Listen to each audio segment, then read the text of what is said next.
আসসালামু আলাইকুম এভরিওয়ান। আশা করছি সকলেই ভালো আছেন। তো গতকালকে ঢাকা আমাদের হুজুর সাহেব আজহারি সাহেব যে সমাবেশটি করেছেন সেটিতে হয়তো আমি অংশগ্রহণ করতে পারিনি।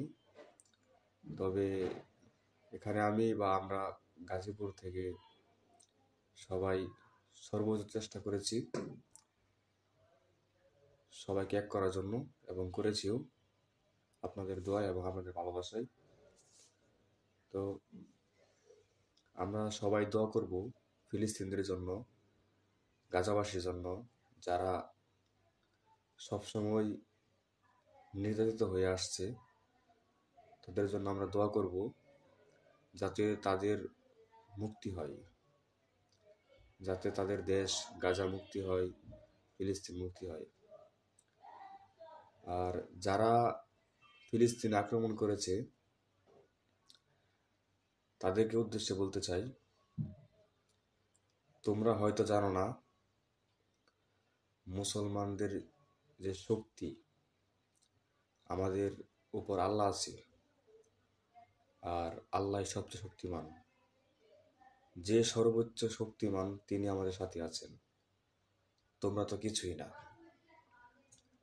তোমরা হয়তো এখন ভাবতেছো যে তোমরা সবচেয়ে শক্তিশালী, কিন্তু তোমরা জানো না যে তোমাদের চেয়েও বড়, তোমাদেরকে যে সৃষ্টি করেছে তার চেয়ে বড় শক্তিমান আর কেউ নেই। তোমরা তো অবশ্যই অস্বীকার করতে পারবে না যে তোমাদেরকে যে সৃষ্টি করেছে তোমরা তার চেয়ে যে তোমাদেরকে সৃষ্টি করেছে সে অবশ্যই তোমাদের চেয়ে শক্তিশালী। এটা তোমাদের মনে রাখতে হবে।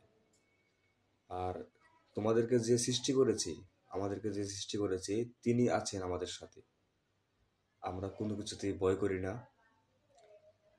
আমরা সবসময় ইসলামের পক্ষে আছি এবং থাকবো, ফিলিস্তিনদের পক্ষে আছি এবং থাকবো।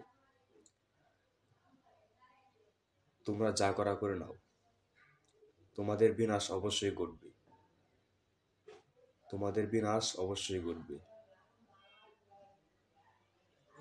দুনিয়ার সমস্ত মুসলিম এক হও এবং ইসরায়েলের বিপক্ষে আওয়াজ তোলো।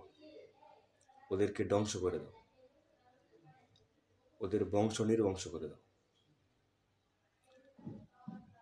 ফ্রি ফ্রি ফিলিস্তিন, ফিলিস্তিন জিন্দাবাদ।